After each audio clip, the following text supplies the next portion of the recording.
Hi viewers, welcome to MB classes. 8th class బయాలజీకి సంబంధించి third lesson పంట ఉత్పత్తులు యాజమాన్య పద్ధతులు. Let's start. క్రీస్తు పూర్వం 10,000 సంవత్సరాల వరకు ప్రజలు సంచార జీవనం సాగించేవారు. ఫస్ట్ పచ్చి కూరగాయలు పండ్లు తినేవారు. తర్వాత ఆహారం కొరకు జంతువులను వేటాడడం, నేలను సాగు చేసి వరి గోధుమ ఆహార పంటలను పండించడం. సో ఈ విధంగా వ్యవసాయం అనేది ప్రారంభమైంది. ఒకే రకమైన మొక్కలను ఒకే చోట అధిక సంఖ్యలో సాగు చేయడాన్ని పంట అంటారు.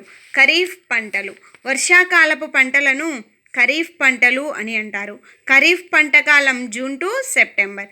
ఖరీఫ్ పంటలు వరి, జొన్న, సోయాబీన్స్, పత్తి, వేరుశెనగ మొదలగునవి. రబీ పంటలు, శీతాకాలంలో పండే పంటలను రబీ పంటలు అని అంటారు. రబీ పంటల కాలం అక్టోబర్ టు మార్చ్.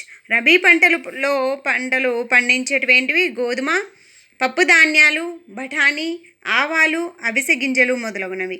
వేసవిలో పండే పంటలు పప్పు ధాన్యాలు, కూరగాయలు.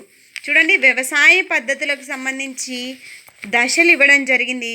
ఫస్ట్ ఏం చేస్తారు? నేలను సిద్ధం చేయడం, విత్తనాలు నాటడం, సేంద్రియ లేదా రసాయనిక ఎరువులు కలపడం, నీటిపారుదల ఏర్పాటు, కలుపు నుండి రక్షణ, పంట కోత కోయుట, పంటను భద్రపరచడం. ఇది వ్యవసాయ పద్ధతులకు దశలు. నేలను తిరిగివేయడం, గుల్లబారేటట్లుగా చేయడం వలన నేల వదులుగా మారును. వానపాములు, సూక్ష్మజీవులు నేలలో బాగా పెరగడానికి సహాయపడుతుంది.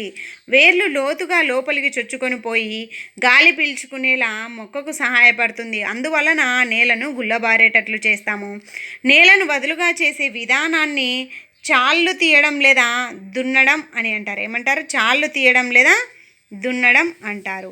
వ్యవసాయ పనిముట్లు నాగలి, తొల్లుక, దున్నుడు నాగలి. పురాతన కాలం నుండి నేలను చాళ్ళుగా చేయడానికి, పంటకు రసాయన ఎరువులు వేయడానికి, కలుపు తీయుటకు, మట్టిని తిరగవేయడానికి ఉపయోగించే పరికరం నాగలి. కలుపును తీయడానికి, నేలను గుల్లగా చేయడానికి ఉపయోగించే పరికరం తొల్లిక. నేలను దున్నడానికి ఉపయోగించే పరికరం దున్నుడు నాగలి. విత్తనాలు నాటడానికి వాడే పరికరాన్ని విత్తనాల చల్లు గొర్రు అంటారు. మొక్కలు ఆరోగ్యంగా పెరగడానికి పోషకాల రూపంలో నేలకు అందించే పదార్థాలను సేంద్రియ ఎరువులు లేదా రసాయనిక ఎరువులు అంటారు. మొక్కలు మరియు జంతువుల వ్యర్థాలు విచ్ఛిన్నం చెందడం వలన ఏర్పడే సేంద్రియ పదార్థాన్ని మనము సేంద్రియ ఎరువులు అని అంటారు. రసాయనిక ఎరువులకు ఉదాహరణ urea, ammonium sulphate, super phosphate, అలాగే పొటాష్, ఎన్పికే మీన్స్ నత్రజని, ఫాస్ఫరస్, పొటాషియం. అలాగే అధిక రసాయనిక ఎరువుల వాడకం వలన నీటి కాలుష్యం, నేల సారం కోల్పోవడం జరుగుతుంది. కాబట్టి పంటకు కొంతకాలం నిలుపుదల చేస్తే పంట దిగుబడి బాగుంటుంది. సేంద్రియ ఎరువులు వాడకం వలన నేల ఆకృతి, నీటిని నిల్వ చేసుకునే సామర్థ్యము, నేలలో పోషకాలను పెంపొందించును. నేలలో పోషకాలను పూరించడానికి ఉపయోగపడు బెస్ట్ పద్ధతి పంట మార్పిడి. లెగ్యూమ్ మొక్కల వేరు బుడిపెలలో రైబోజియం బ్యాక్టీరియా సహజీవనం చేస్తూ మొక్కకు కావలసిన నత్రజని సమ్మేళనాలను మొక్కలకు అందిస్తుంది. రసాయనిక ఎరువులను అకర్బన లవణాలు అంటారు.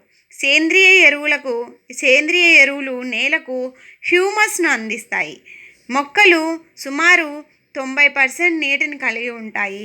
నియమిత సమయంలో పంటకు నీటిని అందించడాన్నే నీటిపారుదల అంటారు. నీటిపారుదల గల వనరులు బావులు, గొట్టపు బావులు, చెరువులు, సరస్సులు, నదులు, ఆనకట్టలు, కాలువలు మొదలగునవి. సాంప్రదాయ నీటిపారుదల పద్ధతులు గిలక బావి, గొలుసు పంపు, యాతం, కపిలీ వ్యవస్థ. సో నీటిని తోడడానికి వాడే పరికరం సాధారణ గొట్టం. సాంప్రదాయ నీటిపారుదల పద్ధతులు పనిచేయడానికి డీజిల్, బయోగ్యాస్, విద్యుత్, సౌరశక్తి ఉపయోగపడును.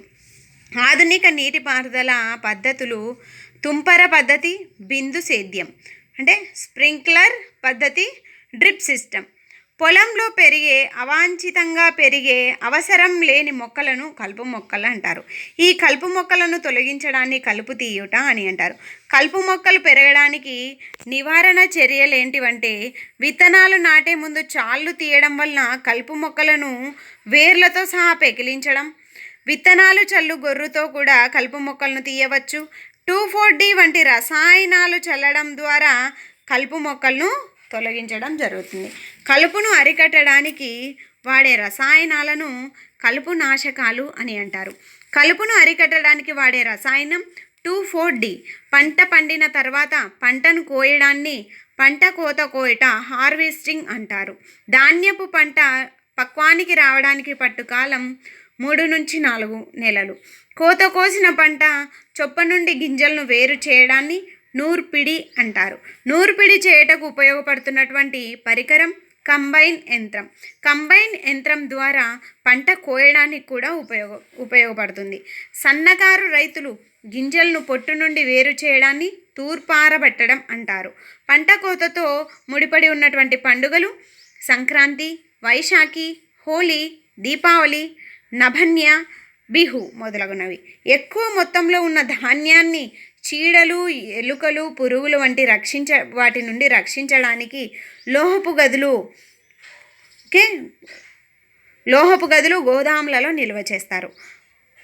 తీర ప్రాంత ప్రజలు చేపలను ఎక్కువగా ఆహారంగా తీసుకుంటారు. జంతువులకు సరైన ఆహారాన్ని, ఆవాసాన్ని, రక్షణను ఎక్కువ మొత్తంలో అందించడాన్నే పశు సంవర్ధనం, యానిమల్ హస్బెండరీ అంటారు. మీకు కనుక నా వీడియో నచ్చినట్లయితే please like, share and subscribe. Thank you for watching. All the best for your DSC exams.